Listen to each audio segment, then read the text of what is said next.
वालेकुम dear students. Class 8 की general science में आज हम यूनिट 5 केमिकल रिएक्शन का topic balancing of chemical reaction पढ़ेंगे। यानी कि आज के लेक्चर में हम पढ़ेंगे कि हम केमिकल रिएक्शन को किस तरह से बैलेंस कर सकते हैं। पेज नंबर है आपकी बुक का page number 59 and 60। Students, chemical reaction को बैलेंस करने के लिए हम कुछ स्टेप्स पढ़ेंगे। उन स्टेप के हेल्प से हम केमिकल रिएक्शन को बैलेंस कर सकेंगे। सबसे पहले हमारे पास स्टेप 1 है कि right the unbalance chemical equation with correct symbol and chemical formula. सबसे पहले हमने केमिकल रिएक्शन को लिखना होगा जिसमें हमने सिंबल और एलिमेंट के सिंबल और कंपाउंड के फार्मूला हमने करेक्ट लिखना होगा। यानी कि अगर हमारे पास एक इक्वेशन है जिसमें मीथेन और ऑक्सीजन कंबाइन होते हैं, वो कार्बन डाइऑक्साइड गैस और वाटर बनाते हैं, तो हमने इस इक्वेशन को अनबैलेंस के बगैर लिखना होगा।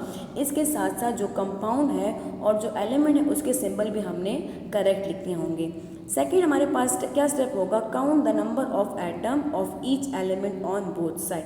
सेकेंड, हमने क्या करना है कि हमारे पास बोथ साइड में यानी कि रिएक्टेंट और प्रोडक्ट में जो एलिमेंट मौजूद है उनको आइडेंटिफाई करना होगा, साथ साथ उनके नंबर को लिखना होगा कि हमारे पास रिएक्टेंट में उस एलिमेंट के कितने एटम मौजूद है और प्रोडक्ट में कितने एटम मौजूद है। थर्ड, हमारा स्टेप होगा कि if the number are not equal write the required number. यानी कि अगर हमारे पास कोई एलिमेंट ऐसा है या कोई एटम ऐसा है जिसके number of atom both side पे इक्वल नहीं है, तो हमने उसके रिक्वायर्ड नंबर को लिखना होगा कि हमें इस एलिमेंट के कितने एटम रिक्वायर है। Work with one element at a time, यानी कि हमने एक ही टाइम में एक ही एलिमेंट को बैलेंस करना होगा। हम एक टाइम में दो या दो ज़्यादा एलिमेंट को बैलेंस नहीं कर सकते, हम एक टाइम में एक ही एलिमेंट को बैलेंस करेंगे। Always start with uh relatively small number, यानी कि हमने हमेशा जो है वो स्मॉल नंबर से स्टार्ट करना होगा। यानी कि हमने हमेशा केमिकल रिएक्शन को बैलेंस करने के लिए 2 से स्टार्ट करना होगा। Start with the atom that appear only once in the reaction, यानी कि इसके साथ साथ हमने सबसे पहले ऐसे एलिमेंट को बैलेंस करना होगा सबसे पहले जो कि रिएक्शन में सिर्फ एक ही टाइम अपीयर हुआ हो। And leave the diatomic element until last. Diatomic element जो है जैसे कि H2, N2 या O2, इनको हमने एंड में बैलेंस करना होगा। एग्जाम्पल के थ्रू समझते हैं। हमारे पास एग्जाम्पल है CH4+O2, यानी कि जब हम नेचुरल गैस की कंबशन होती है तो वो देते हैं carbon dioxide gas and water. तो सबसे पहले हम क्या करते हैं, आइडेंटिफाई द एलिमेंट। अब रिएक्टेंट में हमारे पास कौन कौन से एलिमेंट मौजूद है, कार्बन है, हाइड्रोजन है एंड ऑक्सीजन है। इसी तरह प्रोडक्ट में कार्बन है, ऑक्सीजन है एंड हाइड्रोजन है। तो हमारे पास रिएक्शन में carbon, hydrogen and oxygen element involve है।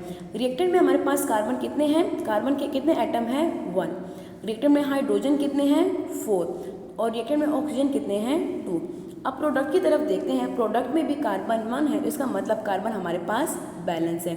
हाइड्रोजन जो है हमारे पास प्रोडक्ट में 2 है और ऑक्सीजन जो है वो प्रोडक्ट में 3 है। यानी कि जो हाइड्रोजन और ऑक्सीजन है वो हमारे पास बैलेंस नहीं है। हाइड्रोजन के हमें कितने नंबर रिक्वायर है, 2, और ऑक्सीजन के हमें 1 नंबर रिक्वायर है। तो हम 1 बाय 1 इनको बैलेंस करते हैं। सबसे पहले हम हाइड्रोजन को बैलेंस करते हैं। चूँकि हाइड्रोजन हमारे पास लेफ्ट साइड पे 4 है, रिएक्टेंट साइड में 4 है और प्रोडक्ट साइड में 2 है, तो हमें कितने हाइड्रोजन रिक्वायर है, प्रोडक्ट में हमें 2 मजीद हाइड्रोजन रिक्वायर है। तो हम क्या करेंगे, हम वाटर के साथ H2O के साथ 2 कोफिशिएंट लगा लेंगे in order to balance hydrogen on both side. तो अगर हम यहाँ पे 2 लगा लेंगे तो हमारे पास यहाँ पे हाइड्रोजन कितने हो जाएंगे, 4, और प्रोडक्ट रिएक्टर में भी हाइड्रोजन हो जाएंगे 4। तो हमारे पास इस तरह से हाइड्रोजन जो है वो बैलेंस हो जाएंगे। तो हमारे पास अब इक्वेशन बन जाएगी CH4+O2 CO2+2H2O। अब अगर हम यहाँ पे देखें तो रिएक्टेंट में कितने ऑक्सीजन है, 2, और प्रोडक्ट में 2 वाटर के साथ और 2 कार्बन डाइऑक्साइड के साथ। यानी कि प्रोडक्ट में राइट साइड में हमारे पास जो ऑक्सीजन है वो 4 है और लेफ्ट साइड पे 2 है। तो हमें ऑक्सीजन कितने रिक्वायर है, रिएक्टेंट साइड में हमें 2 मजीद ऑक्सीजन रिक्वायर है on left side in order to balance oxygen. तो हम क्या करेंगे, रिएक्टेंट में जो O2 है इसके साथ कोफिशिएंट 2 लगा लेंगे। तो अगर हम यहाँ पे कोफिशिएंट 2 लगा लेंगे तो हमारे पास रिएक्टेंट में भी कितने ऑक्सीजन हो जाएंगे, 4। इस तरह से हमारे पास जो ऑक्सीजन है वो भी बैलेंस हो जाएंगे। तो हमारे पास रिएक्शन बन जाएगी, केमिकल इक्वेशन हो जाएगी CH4+2O2 CO2+2 2H2O। तो हमारे पास अब फाइनल इक्वेशन क्या आ गई? फाइनल इक्वेशन हमारे पास आ गई CH4 + 2O2 जो कि हमें देती हैं CO2 + 2H2। अगर हम यहाँ पे देखें तो रिएक्टेंट में कितने कार्बन हैं? 1, प्रोडक्ट में भी 1 कार्बन। रिएक्टेंट में कितने हाइड्रोजन है? 4, प्रोडक्ट में भी 4 हाइड्रोजन है। इसी तरह रिएक्टेंट में 4 ऑक्सीजन है एंड प्रोडक्ट में भी 4 ऑक्सीजन है। तुम्हारे पास रिएक्शन क्या हो गई? CH4 + O2 CO2 + H2O से हमारे पास बन गई CH4 + 2O2 CO2 + 2H2। हमारे पास बैलेंस हो गई, जिसमें कार्बन, ऑक्सीजन एंड हाइड्रोजन के जो number of atom reactant and product both side पे इक्वल है। सेकेंड एग्जाम्पल हम देखते हैं, जब हम आयरन को वाटर के साथ ट्रीट करते हैं तो हमारे पास बनता है आयरन ऑक्साइड प्लस हाइड्रोजन। अब हमारे पास इस रिएक्शन में कौन कौन से एलिमेंट मौजूद हैं? Iron, hydrogen and oxygen. अब इसके हम नंबर ऑफ एटम देखते हैं। रिएक्टेंट साइड पे जो आयरन है Fe है, उसके कितने एटम हैं? 1। हाइड्रोजन कितने हैं? 2 और ऑक्सीजन है 1। अब प्रोडक्ट में देखते हैं, प्रोडक्ट में आयरन है 3, यानी कि हमारे पास प्रोडक्ट में आयरन ज़्यादा है। रिएक्टेंट में 1 है, प्रोडक्ट में 3। हमें रिएक्टेंट में मज़ीद 2 आयरन रिक्वायर है, तो हमारे पास जो आयरन है वो बैलेंस नहीं है। हाइड्रोजन प्रोडक्ट में 2 है, रिएक्टेंट में भी 2 है, इसका मतलब जो हाइड्रोजन है वो बैलेंस है। ऑक्सीजन जो है वो प्रोडक्ट में 4 है और रिएक्टेंट में 1 है, यानी कि ऑक्सीजन भी बैलेंस नहीं है। तो सबसे पहले हम क्या करते हैं? सबसे पहले हम आयरन को बैलेंस करते हैं। आयरन जो है हमारे पास रिएक्टेंट साइड पे 1 है, प्रोडक्ट साइड पे 3 है। तो अगर हम रिएक्टेंट में आयरन के साथ 3 ऐड करें तो क्या हो जाएगा? हमारे पास एक इक्वेशन बन जाएगी 3Fe + H2O which give Fe3O4 + H2। अब अगर हम यहाँ पे आयरन को देखें तो रिएक्टेंट में भी 3 आयरन है और प्रोडक्ट में भी 3 आयरन है। तो हमारे पास रिएक्टेंट में आयरन के साथ 2 लगाने से आयरन बैलेंस हो गया। अब अगर हम ऑक्सीजन को देखें तो ऑक्सीजन हमारे पास रिएक्टेंट में है 4 और रिएक्टेंट में हमारे पास ऑक्सीजन है 1 और प्रोडक्ट में है 4। इसी क्वेश्चन की तरफ देखें, यहाँ पे हमारे पास ऑक्सीजन 1 है और प्रोडक्ट में 4 है, यानी कि हमें रिएक्टेंट में मज़ीद कितने ऑक्सीजन रिक्वायर है? प्रोडक्ट में अगर 4 है तो हमने रिएक्टेंट में भी 4 ऑक्सीजन लाने होंगे। तो अगर हम यहाँ पे 2 ऐड करें तो हमारे पास हो जाएंगे 2 ऑक्सीजन, लेकिन अगर हम 3 ऐड करें तो हमारे पास होंगे 3 ऑक्सीजन, लेकिन हमें क्या रिक्वायर है? हमें 4 ऑक्सीजन रिक्वायर है। तो अगर हम यहाँ वाटर के साथ 4 कोफिशिएंट लगाएंगे तो हमारे पास कितने ऑक्सीजन हो जाएंगे? 4।